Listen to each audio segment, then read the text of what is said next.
caiu para valer. O tombo do PIB brasileiro no segundo trimestre deste ano foi de 9,7%, o maior já registrado na história recente do país. O PIB do trimestre anterior também foi de queda. A pergunta agora é: o que esperar da economia brasileira num cenário de pós-pandemia da Covid-19? Quem participa do nosso programa é a economista Tânia Bacelar, professora emérita da UFPE e ex-secretária da Fazenda de Pernambuco. Professora, boa tarde, muito obrigada pela sua presença hoje no Opinião Pernambuco. Minha primeira pergunta: essa queda de 9,7% estava no radar? Primeiramente, muito obrigado pelo convite, pela oportunidade de conversar com vocês e com Pernambuco. Não, sinceramente, não estava no radar até a pandemia. Quando a pandemia se instala e o isolamento social aparece como único remédio, então já se esperava uma queda muito forte. A economia brasileira já não vinha bem, a gente teve uma queda importante em 2015, 2016, e depois, 2017, 18 e 19, a recuperação era pífia, em torno de 1% de crescimento ao ano. Começamos o ano também ainda muito devagar, e em março em diante, todos nós esperávamos uma queda grande. E essa queda veio na confirmação desse número que você acabou de referir, né? Uma queda muito mais forte nos serviços, como era de se esperar. Dentro dos serviços, o principal tombo foi de turismo, porque ninguém mais podia viajar, não é? Então, foi o segmento que mais sofreu. O comércio também foi muito afetado, a indústria menos e menos ainda a agricultura. Quem resistiu melhor foi a agricultura, no Brasil e em Pernambuco também. Poderia, de alguma forma, ter sido diferente, ou seja, esse tombo poderia ter sido menor? Eu acho que poderia se o governo federal tivesse agido mais rápido. Eu acho que o governo federal, no começo, eles resistiram a fazer uma atuação mais firme. Depois, foram convencidos de que a realidade tinha mudado completamente e que era preciso uma ação mais enérgica. E 3 grandes medidas foram tomadas: uma na direção das famílias, uma na direção das empresas e outra na direção dos estados e municípios. No total, o pacote brasileiro é de um tamanho bastante razoável, mas para as famílias eu acho que ele funcionou, mas para as empresas ele não funcionou, sobretudo para as pequenas e médias empresas, porque o principal socorro aí era recursos para segurar o fluxo de caixa, era crédito para sobreviver. E os dados mostram que 80% de quem precisou não recebeu crédito. Então, essa vai ser uma sequela importante desse momento, que muita empresa fechou. Então, dá dó a gente ver aqui nas ruas da cidade aqueles pequenos estabelecimentos ainda com as portas fechadas, depois que a economia voltou a funcionar gradualmente, né? Isso está revelando, junto com o desemprego muito alto, a principal sequela desse momento.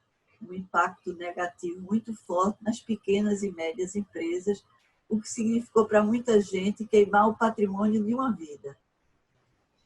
A senhora falou aí que esse socorro às famílias funcionou, e aí é esse auxílio emergencial de R$600 que foi dado até agora pelo governo. Agora, Esse auxílio, inicialmente, foi pensado pela equipe econômica para ser um auxílio de R$ 200.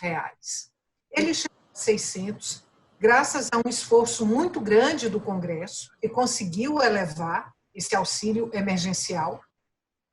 E eu estou aqui me perguntando, a gente está aí com essa queda do PIB de 9,7%, a gente está com desemprego na casa dos 13%, o que teria acontecido se tivesse prevalecido a intenção original da equipe econômica de dar um auxílio emergencial às famílias necessitadas de R$ 200? O que teria acontecido com esse quadro brasileiro de queda vertiginosa do PIB, desemprego na casa dos 13%? Primeiro, a conjuntura é tão negativa que a taxa de desemprego não é mais a mais importante. A gente vinha de um desemprego em torno de 2% e o semestre terminou com desemprego de 13,3%. Mas o mais importante foi a queda da força de trabalho. A força de trabalho diminuiu. Então, as pessoas não têm mais direito nem de ficar desempregado, porque elas não conseguem mais se empregar. É isso que mostra o número, a queda vertiginosa. 10 milhões de brasileiros deixaram a força de trabalho do país. Tá certo? Mesmo com o apoio que receberam, a situação ainda é muito difícil. De fato, a equipe econômica não pensou nos R$ 600. Primeiro, ela resistiu, como eu falei, não é? O que é normal, eles têm uma visão ultraliberal, acham que o mercado resolve tudo. E essa hora mostrou que o mercado não resolve tudo. E na hora H, o Estado precisa ir em socorro da sociedade, das empresas e dos outros entes nacionais. Então, eles resistiram muito e propuseram os R$ 200, que era o patamar do Bolsa Família. O Bolsa Família pagava R$ 200. Então, eles queriam reproduzir o patamar do Bolsa Família. A verdade é que quem puxou para cima foi o Congresso Nacional. E os parlamentares têm uma inserção na sociedade brasileira muito mais concreta, não é? Brasília, eu digo que é sempre uma abstração. Aquilo não é Brasil, é uma abstração. E os deputados não, cada um vem dos seus estados, dentro dos estados eles vêm do seu município. Então, eles sabem onde o sapato aperta. E aí eles previram que esses 200 não ia ser razoável, propuseram 500 e a equipe econômica terminou chegando aos 600, porque aí o presidente não quis perder politicamente para o Congresso, arredondou para 600. E 600 deu um impacto muito favorável no consumo do país, sobretudo no Nordeste, que tem uma quantidade de pobres muito grande, né? 55% do Bolsa Família está no Nordeste. Tem municípios do Nordeste que 2/3 da renda deles equivale ao auxílio emergencial. Ele representa 2/3 da renda do município. Então, para ver o tamanho dos municípios e a precariedade de grande parte dos nossos municípios. Então, de fato, o impacto social, o impacto econômico, que terminou virando consumo, né? Porque com esse valor não dá para poupar, virou consumo, virou melhoria das casas, teve gente que comprou celular, a prestação, então realmente mexeu com o consumo e mexeu com a política. É inegável que teve um impacto na política. Professora, antes da gente fazer aí uma prospecção para um cenário de pós-pandemia, tem um outro dado, esse atualíssimo, que eu queria repercutir com a senhora, que é a inflação de agosto, que acaba de ser divulgada. A gente teve aí uma alta inflacionária de 0,24%. É a terceira alta consecutiva, quer dizer, há 3 meses a gente vem tendo alta na taxa de inflação. E também há 3 meses consecutivos, reajuste no preço da gasolina. Eu lhe pergunto, algum perigo aí no horizonte com esses dados? Eu diria que de curto prazo, não. De curto prazo, não, porque a taxa da inflação está baixa, mesmo com esse movimento ascendente dos últimos 3 meses. Esse último dado já é um pouco menor do que o dado do mês anterior, mas é de elevação. Mas eu não me preocupo muito com isso, nem acho que isso é alarmante, porque estamos num patamar muito abaixo do limite inferior da meta do próprio Banco Central. Então, essa é uma conjuntura, do ponto de vista da inflação, muito especial para o Brasil. A gente estava acostumado com outra situação da inflação, né? Para mim, a principal causa de uma inflação baixa é a demanda reprimida. Como a economia vai mal e a renda das pessoas vai mal, o consumo vai mal, e como não tem muito consumo, como é que eu vou aumentar o preço? Se ninguém está comprando, tá certo? Então, o comportamento da demanda reprimida é quem está puxando o preço para baixo. Mas tem elementos que estão puxando o preço para cima. Então, um deles foi esse que você referiu, que é o preço dos combustíveis, e está atrelado ao preço do petróleo. E que a Petrobras mudou a política de preço dela para sintonizar o nosso preço interno com o preço do mercado mundial. Então, ela dolarizou esse preço e o dólar disparou. O dólar teve um aumento nesse semestre de mais de 30%. Então, isso está pressionando tudo que usa combustível e também quem importa insumos, equipamentos e que tem que pagar em dólar. Então, de fato, isso gera uma pressão inflacionária no país. Mas alimento também, você vê no índice que saiu agora, e tem vários itens de alimento que estão com uma pressãozinha inflacionária. Em parte, os que têm componente importado, pela razão anterior que eu falei. Em outros casos, é a safra, porque principalmente a alimento agrícola tem momentos de tensão altista, por exemplo, tomate é famoso, né? Chuchu já virou manchete. Então, isso depende da safra desses produtos, que é uma outra tensão em cima de preços de alimento, que para a grande maioria da população é um dado muito relevante. Para a gente terminar esse bloco, vou trazer só mais um número, 12,5% a queda no consumo das famílias, e pegar aí uma fala da senhora que diz que a curto prazo esses números da inflação não são preocupantes, porque tem aí uma retração do consumo. Eu lhe pergunto, juntando queda do PIB e esses outros números todos que foram aí considerados e analisados pela senhora, a gente está num quadro que se configura de uma recessão técnica? Recessão técnica, os economistas dizem que é quando tem 2 trimestres consecutivos de queda. Por esse conceito, dá para dizer que estamos em recessão técnica. Vamos fazer um intervalo curtinho. Você que está em casa, não saia daí. A entrevistada de hoje do Opinião Pernambuco é a economista Tânia Bacelar. A gente volta já.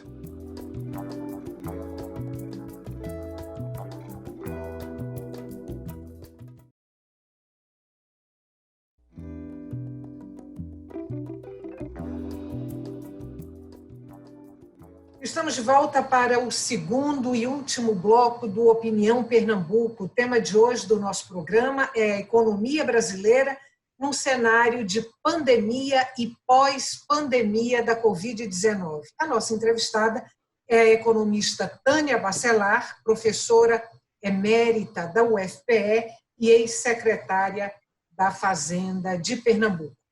Professora, primeira coisa, vamos prospectar aí o PIB brasileiro no próximo trimestre. Esse último trimestre, 9,7% de queda. O que a senhora imagina que pode acontecer com o PIB agora nesses próximos 3 meses? Eu eu acho que vai dar um resultado melhor do que a gente teve no trimestre anterior. Por quê? Porque o isolamento social diminuiu, as atividades foram retomando gradualmente no país inteiro. Então, isso sinalizou que para essa primeira onda da pandemia, a gente passou pelo pior. Então, eu espero que o próximo resultado seja um pouco melhor do que esse que nós experimentamos. A pergunta é, até o fim do ano, tá certo? No fim do ano, as previsões ainda são muito distintas. Por exemplo, o Banco Mundial e o FMI estão prevendo que, quando fechar dezembro, o Brasil vai ter experimentado uma queda entre 8% e 9% do PIB. Então, algo parecido com o que a gente viveu recentemente.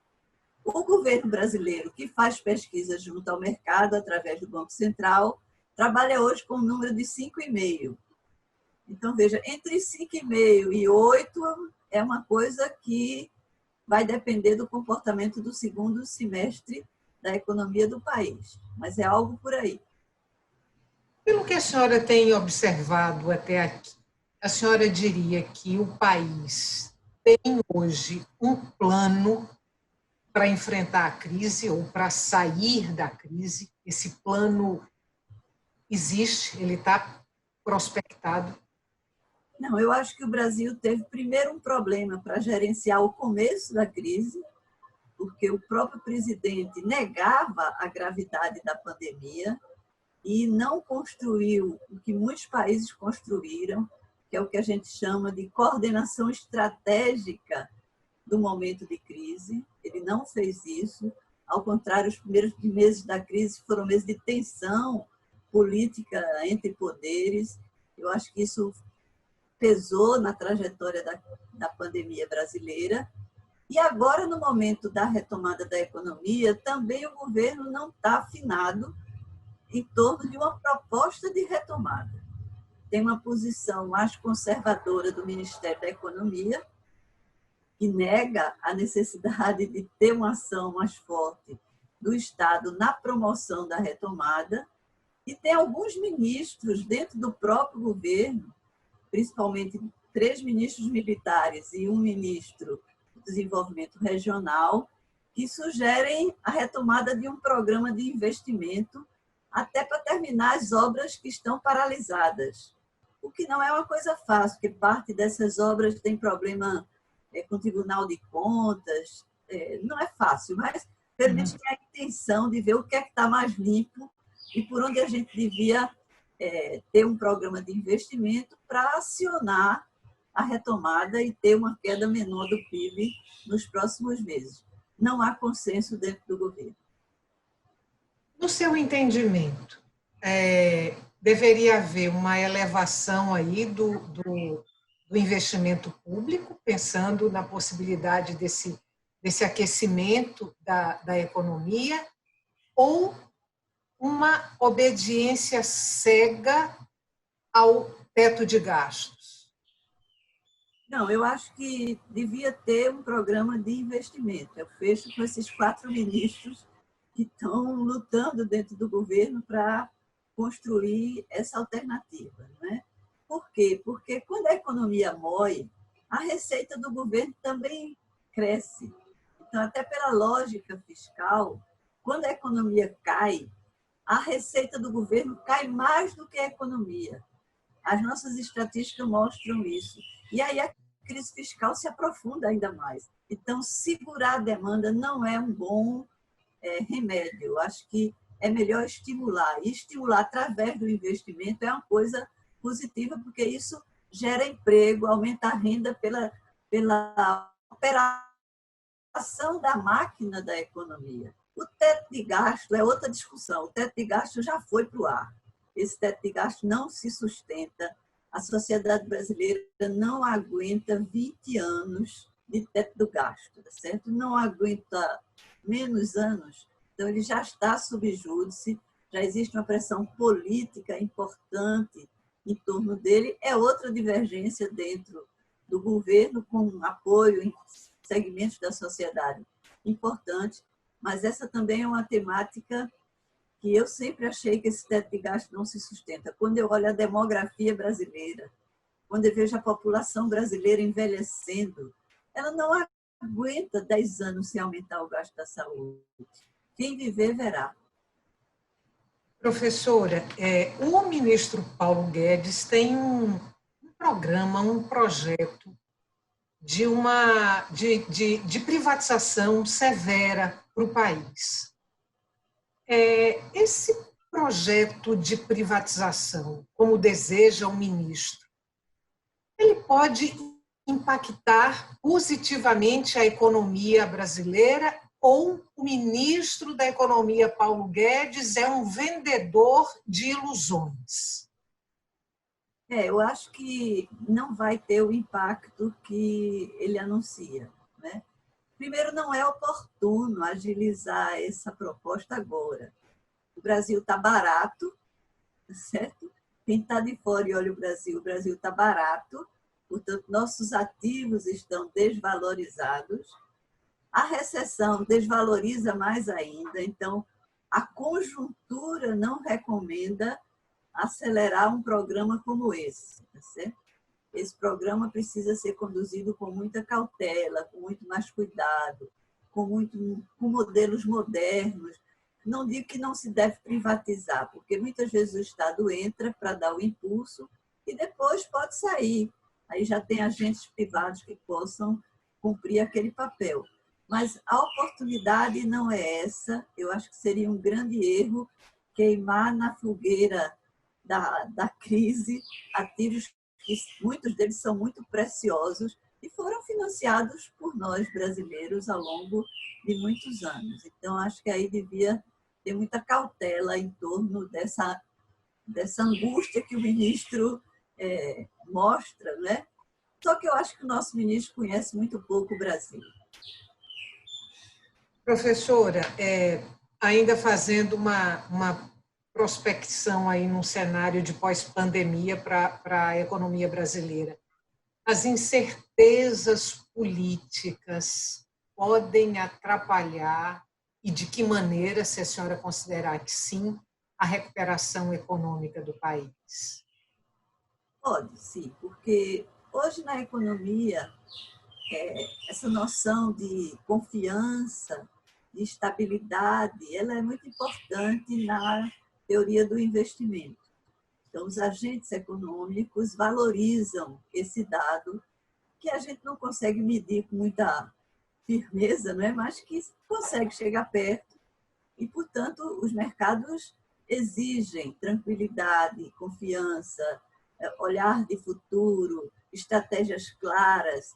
Quando existe isso, o investimento se realiza com mais facilidade. Por outro lado, a economia brasileira, como ela vem em crise durante muito tempo, ela está com um nível de capacidade ociosa razoável. Então, em momentos onde a capacidade ociosa, é preciso discutir com mais cuidado o investimento, porque ninguém vai investir onde já tem capacidade ociosa. Então, você tem que procurar onde é que tem as oportunidades de investimento para gerar dinamismo e estímulo ao empreendedor para empatar o seu patrimônio. Então, acho que esse debate também é um debate para ser feito com tranquilidade, e a dimensão política, sim, ela é uma variável estratégica central. Ninguém bota seu patrimônio em lugares onde não existe uma estabilidade política. O economista Eduardo Gianetti, se eu estiver dando o nome dele bem direitinho, ele levantou 3 cenários possíveis para a recuperação da economia brasileira. Cenário 1, recuperação vigorosa. Cenário 2, recuperação claudicante.